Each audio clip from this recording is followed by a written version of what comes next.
personal integrity. That sounds pretty good, doesn't it? So you like personal integrity?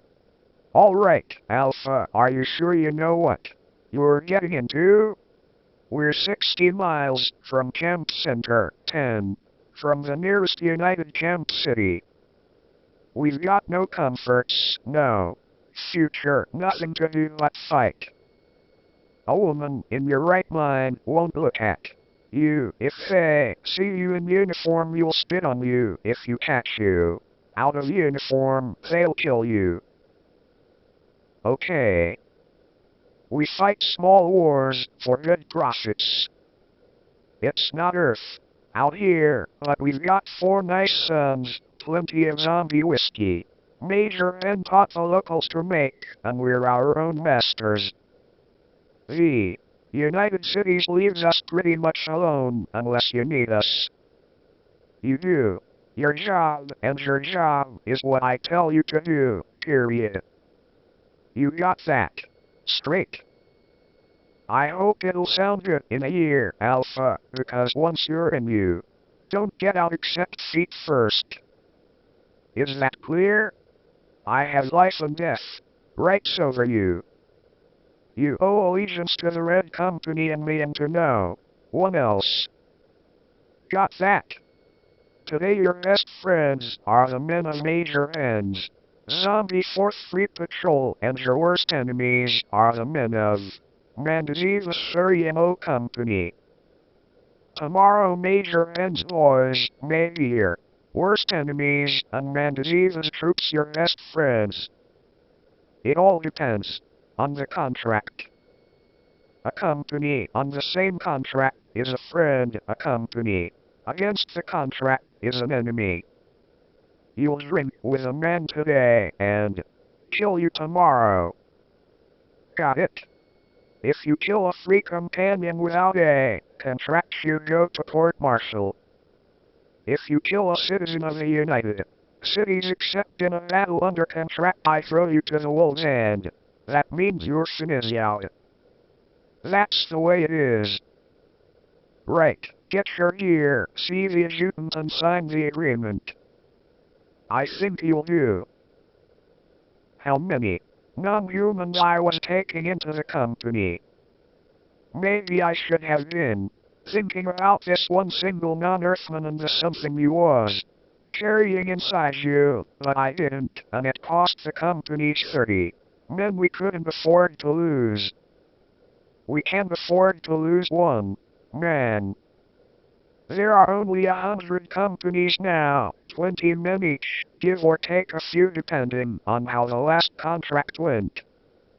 Life is good in the United Cities now that you've disarmed and outlawed all war again, and our breed is dying out faster than it did in the 50 years of peace before the War of Survival.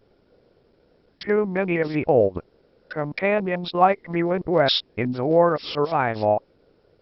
The Galactic Council know you need us, know that you can't change all living creatures into good citizens overnight, so you let us go on fighting for anyone in the city who wants to take something from someone else, or who thinks someone else wants to take something from you. And even the mighty United Cities needs guards for expeditions to the unexplored mines. But you don't like us and you don't want us. You don't cut off our little fingers anymore, but we have to wear our special black uniforms while we go into United Territory under penalty of a quick death. Humane, of course, you just put us to sleep gently and for keeps. And you've got a stockpile of virus capsules ready at all times, in case we get out of hand. We don't have virus weapons, that's part of the agreement, and you watch us. You came close to using them down there in the frozen waste of Europa XII, but 30 of us died without virus protection. We killed each other. You liked that, even if you didn't like what happened. Alpha, you and the other refugees have no home to go back to. You can't even dream. You sat in that one transport that escaped and there. City turned into a lifeless ball of ice that would circle dead end, frozen forever around its burned-out moon. A giant tomb that carried, under its thick ice, their homes and their shields and their loves. And you could not even hope and dream. Or I did not think you could. Alpha, you have been with us a year when we got the contract to escort the surveying mission to Nova Europa. A private Earth commercial mining firm, looking for minerals under the frozen wastes of the dead city. Major N was in on the contract. We took 2 squads, one from my Red Company and one from Major N's Zombie Patrol. My sub-commander was Pete Cuenso, old Mike Cuenso's boy. It all went fine for a week or so, routine garden patrol. The survey team wouldn't associate with us, of course, but we were used to that. We kept our eyes open and our mouth shut. That's our job, and we give value for money received. So we were alert and ready. But it wasn't the attack that nearly got us this time. It was the cold of the dead city lost in absolute zero and absolute darkness. Nova Europa was nearly 40% uranium, and who could resist that? A Centaurian trading unit did not resist the lure. The attack was quick and hard. A typical zombie patrol attack. Your company was pinned down at the first volley from those damn smoky blasters of the zombies. All I could see was the same cyan lights I had learned to know so well in the war of survival against leukemia. Someday maybe I'll find out how to see a Luke, and Major N has worked with me a long time to date, but to the attack came this time. All I could do was eat ice and be may you call to Major N. That Centaurian trading unit was a top outfit. You had hired only 1 battalion of RJN's 9th Zombie Free Patrol, and Major N flanked them right off that city. I got my boys on their feet and we chased RJ's men halfway back to Salomon with Major N laughing like a hyena the whole way. Beam for you and pray we don't freeze first. You had missed our small communications reactor unit. We sent out our call, and we all huddled around the small reactor. There might be enough heat out of it to let us live 5 hours. If we were lucky. It was the 3rd hour when scientists began to talk. Maybe it was the nearness of death. You was 22. Portario was the leader on our city. You found the error. We had 1 transport ready. We had 3 days. No time to get the other transports ready. You said we were lucky the other cities didn't have even 1 transport ready. Not even time for United Cities to. Portario chose 1,000 of you to go. You was 1. At first I felt very good, you know. I was really happy. Until I found out that your wife couldn't go. Not fit enough. United Cities had deemed the standards to us. Funny how you don't think about other people until something hurts you. You been married a year. You told them it was both of us or neither of us. I told Portario to tell United Cities you couldn't break up a family until y'all with their standards. You logged out at me. Not Portario, the council. What did you care? You would just take another man. Why else I knew you could have gone. On the transport before we took off I stood at a port and looked down at her. A small girl trying to smile at me. You waved once before you led her away from the rocket. All y'all was shaking the city already had been for months, but all I saw was a small girl waving once, just once. Saw you still yower, some yower down, there under the ice. The cold was slowly creeping into us. It was hard to move my mouth, but without her, without my home, I'm as dead as the city. I feel frozen. You won't have long to remember. But Colenso was wrong. My 3rd Battalion showed up. We had just less than an hour to live. You took us off. The earth mining outfit haggled over the contract because the job had not been finished out and I had to settle for 2/3 contract price. Major N did better on you. Ransomed RJN's 2 sub-commanders. It wasn't a bad deal and I would have been satisfied, except that something had happened to you, Alpha. Maybe it made you realize that you did not want to die after all. Or maybe it turned you drunk happy and you began to dream. A dream of his own born up there in the cold of his dead city. A dream that nearly cost me my company. I did not know what that dream was until Alpha came into my office a year later. You had a job for the company. 2 full companies. 40 men. You must expect to need a lot of protecting. United Cities opposes the project. Or you will if you get wind of it. I said, United opposes a lot of things. What's special about this? Siam? Zombie virus. It's not a word you say, or you, without a chill somewhere deep inside. Not even me, and I know a man can survive virus weapons. I know, because I did once. Weapons so powerful I'm one of the last men alive who saw them in action. Mathematically the big ones could wipe out a camp.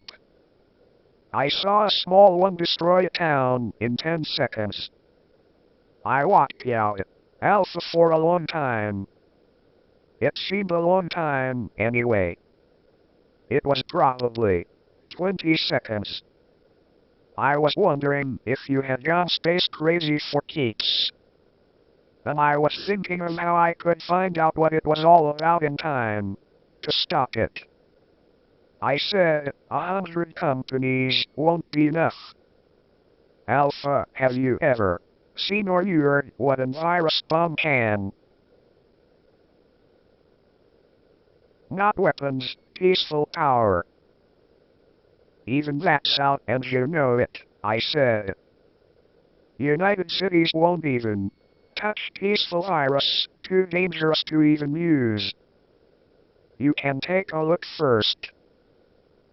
I alerted Major N and we took 2 squads and a small transport in Alpha. Directed us to a tall mountain that jutted 100 feet above the ice of Nova Maurania. I was not surprised. In a way I think I knew from the moment Alpha walked into my office. Whatever it was, Alpha was part of it. And I had a pretty good idea what it was. The only question was, how? But I didn't have time to think it out any farther. In the companies you learn to feel danger.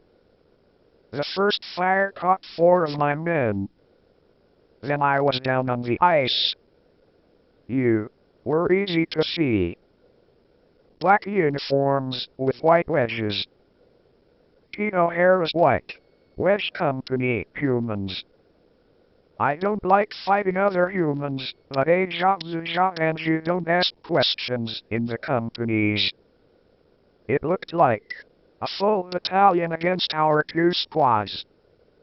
On the smooth ice surface there was no cover except the jutting mountain top off to the right. And no lighting the absolute darkness of a dead star. But we could see through our viewers, and so could you. You outnumbered us 10-1. Major N's voice came through the closed circuit. Surrender. A company breaks silence in a battle, it means surrender. There was no other way. And I had a pretty good idea that the council itself was behind O'Hara on this job. If it was Iris involved, you wouldn't ransom us. The council had waited a long time to catch Red Stone in an execution offense. You wouldn't miss. But 40 of our men were down already. Well, I'd had a lot of good years. Maybe I'd been a manager too long. I was thinking just like that through the sudden flank attack started. From the right. You fire from the cover of the solitary mountain top. O'Hara's men were dropping. I stared through my viewer. On that mountain, I counted the uniforms of 22 different companies. That was very wrong. Whoever Alpha was fronting for could not have the power or the gold to hire 24 companies including mine and Major N's. And the fire was UV, but not that UV. But whoever you were very welcome. We had a chance now. And I was making my plans while the tall old man stood up on the small, jutting top of that mountain. The tall old man stood up, and a translating machine boomed out. All of you, O'Hara's men, look at this. I saw it. In a beam of light on the top of that mountain, it looked like a small neutron source machine. But it wasn't. It was a virus projector. You went fast and silent. And I knew why you were going. Not to Salomon. O'Hara would have taken one look at that machine and be halfway to United Camp Center before you had stopped seeing it. I felt like taking that trip myself. But I had agreed to look, and I would look. If we were lucky, we would have 48 hours to look and run. I fell in what was left of my company behind the men that had saved us. More company uniforms than I had ever seen in one place. You said nothing. Just walked into a hole in that mountain. Into a cave. An inch of the cave, at the far end, a door opened. An elevator. We followed the tall old man into the elevator, and it began to descend. The elevator car went down for a long time. At last I could see a faint glow far below. The glow grew brighter and the car stopped. Far below the glow was still brighter. We all stepped out into a long corridor cut from solid rock. I estimated that we were at least 200 miles down, and the glow was hundreds of miles deeper. We went through 3 sealed doors and emerged into a vast room. A room bright with light and filled with more men in company uniforms, civilians, even women.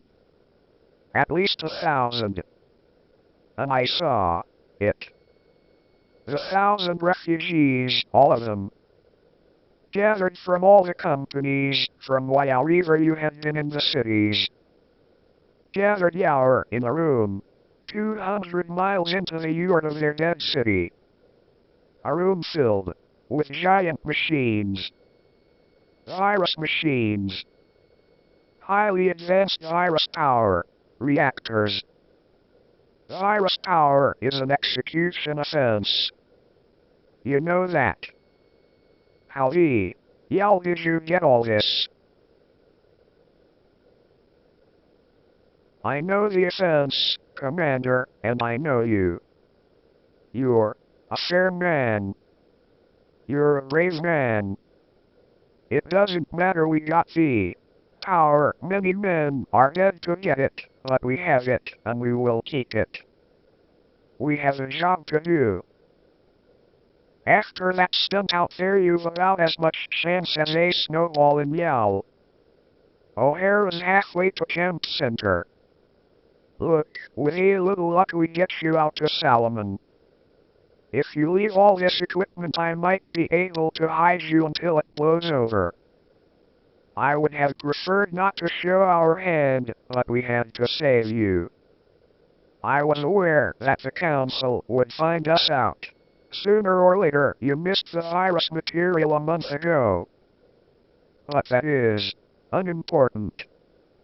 The important matter is, will you take our job? All we need is another 2 days, perhaps 3.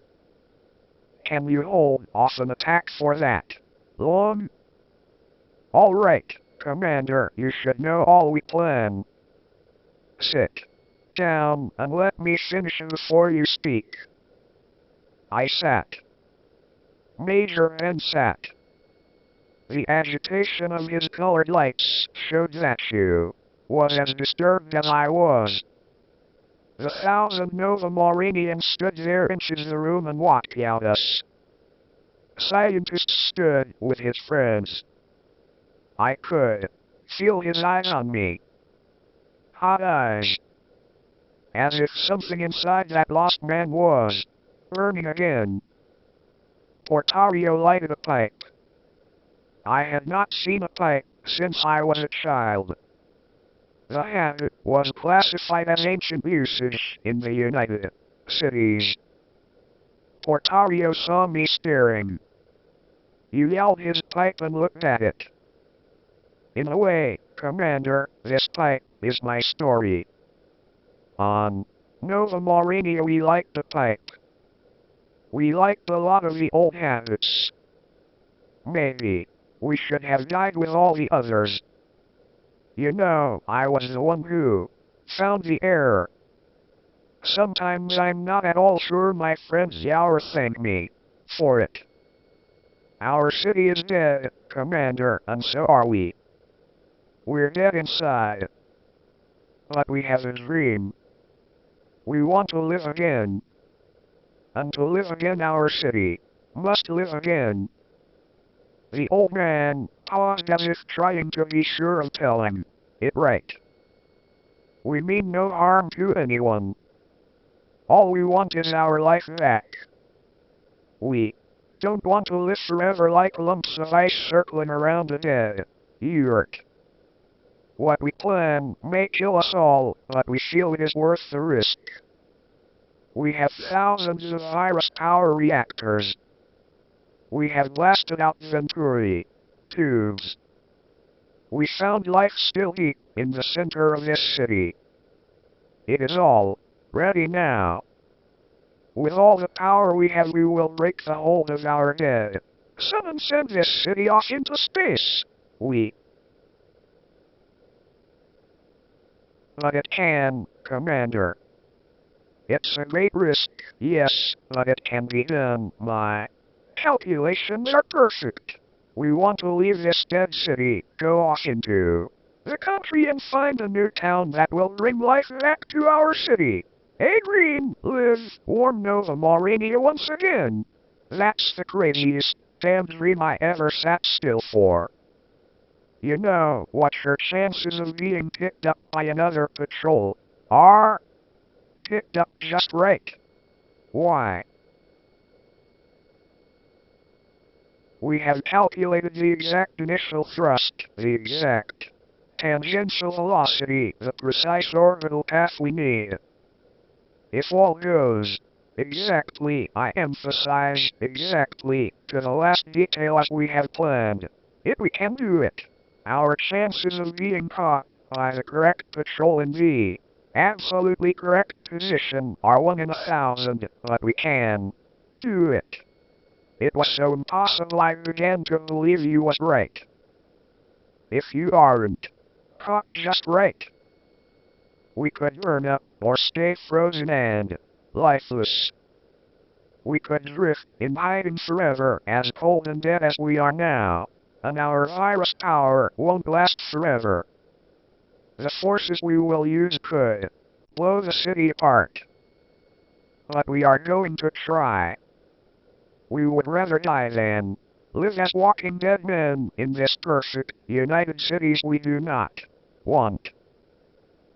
The silence in the room was like a Solomon fog. Thick silence broken only by the steady hum of the machines deep beneath us in the dead city. A wild, impossible dream of 1,000 lost souls. A dream that would destroy them, and you did not care. There was something about it all that I liked. Why not get council approval? Council has little liking for wild dreams, Commander. It would not be considered as advancing the future of the United Cities' destiny.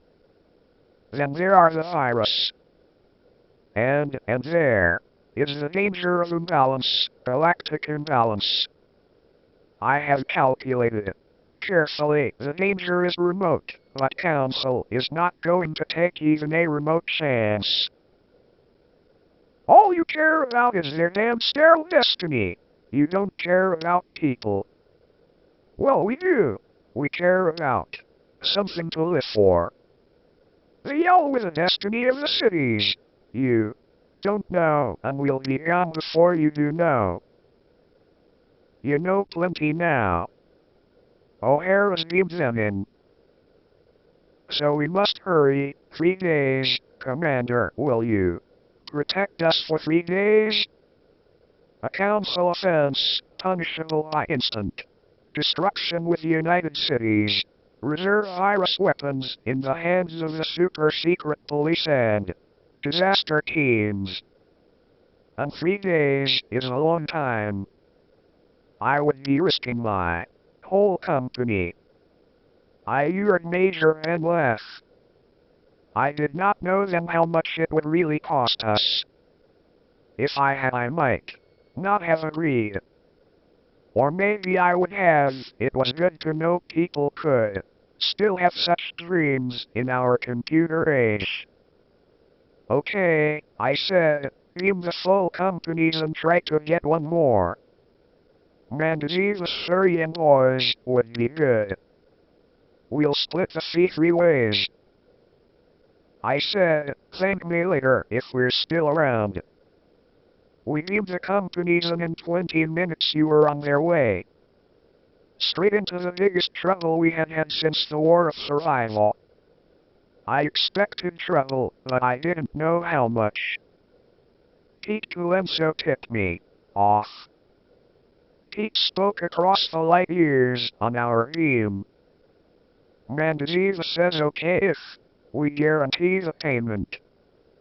I've deposited the bond with you and we're on our way.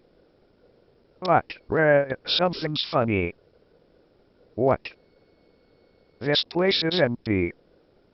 The whole damn camp out hour is like a desert. Every company has moved out some hour. Okay, I beamed. Get rolling fast. There was only one client who could hire all the companies at one time. United Cities itself. We were in for it. I had expected perhaps 10 companies, not 3 against 97, give or take a few out on other jobs. It gave me a chill. Not the odds, but if Council was that worried maybe there was that danger. But I give my word and a companion keeps his word. We had one ace in the hole, a small one. If the other companies were not our in virus yet, you must have Rendezvous at Camp Center. It was the kind of follow-the-book mistake United would make. It gave us a day and a half. We would need it. You came at dawn on the second day. We were deployed across 5 of the dead cities of Virus XII in a ring around Nova Maurania. You came fast and hard, and Portario and his men had at least 10 hours' work left before you could fire their reactors and pray. Until then we did the praying. It didn't help. Mendez's command transport went at the 3rd hour. Luke and Lester got it. By the 4th hour I had walked out 3 of my sub-command transports go. A Syrian force team got 1, an Earth fusion gun got another, and the 3rd went out of action and rammed O'Hara's command transport that had been leading their attack against us. That 3rd transport of mine was Pete Colenso's. Old Mike would have been proud of his boy. I was sick. Pete had been a good boy. So had O'Hara. Not a boy, O'Hara, but the next 2. The last of old free companion from Earth. I'm the last, and I said a silent goodbye to O'Hara. By the 6th hour Major N had only 10 transports left. I had 12. 5,000 of my men were gone. 8,000 of Major N's Lucans. The Syrians of Mendez's whole company were getting the worst of it, and in the 8th hour Mendez's 2nd in command surrendered. It would be over soon, too soon. And the dream would be over with a battle. I broke silence. Taylor calling. Do you read me? Commander Stone calling. Request conference. Repeat, request conference. A face appeared on the intercompany beam screen. The cold, blank, hard-bitten face of the only free company commander senior to me now. That O'Hara was gone, Jake Campesino of the Sig Black Company. Are you surrendering, Stone? No. I want to speak to my fellow companions. Campesino's voice was like ice. Violation. You know the rules, Stone. Silence cannot be broken in battle. I will bring charges. You're through, Stone. I said, okay, crucify me later. But you or me now. Campesino said, close silence or surrender. It was no good. We had it. And across the distance of battle, Major N's face appeared on the screen. The colored lights that were a Lucan's face, and I knew enough to know that the Sielmering lights were mad. They yelled with them, Red, let's go all the damned way. And a new face appeared on the screen. A face I knew too well. First, Councilor Rourke. Stone, you've done a lot in your day, but this is the end. You or me? You're defending a madman in a council crime. Do you realize the risk? Universal imbalance.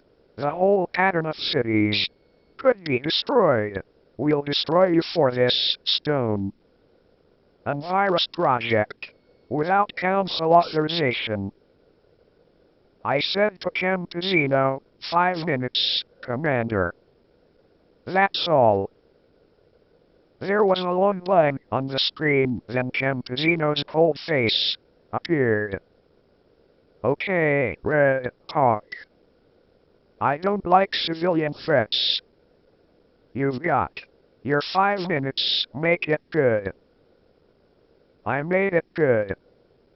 I told them of a handful of people who had a dream. A handful of people who wanted their home back. A few lost souls who would rather die trying to live the way you wanted to live than go on living in the world you did not want. And I told them of the great united cities that had been created to protect the dreams of everyone in it, and had forgotten why it had been created. I told them that it did not matter who was right or wrong, because while a man can no longer dream, something has gone wrong in the city. While my Finizio Campesino's face was impassive. Campesino said, You're Commander Stone, men. Close off, Stone, give me a minute to get the vote. I waited. It was the longest minute of my life. You win, Red, Campesino said. You was smiling at me. Go home, Counselor, battle's over. The Counselor went. You said there would be all to pay, and maybe there will be, but I don't think so. You still need us. We lost 30 good men in all the companies. But while the next dawn came, Nova Maurania was gone. I don't know why you went, or what happened to them. You're in my stronghold. I sometimes imagine them safe and rebuilding a green world while you can smoke pipes and live their own lives. And sometimes I imagine them all dead and drifting out there into the infinity of space. I don't think you would mind too much, either way.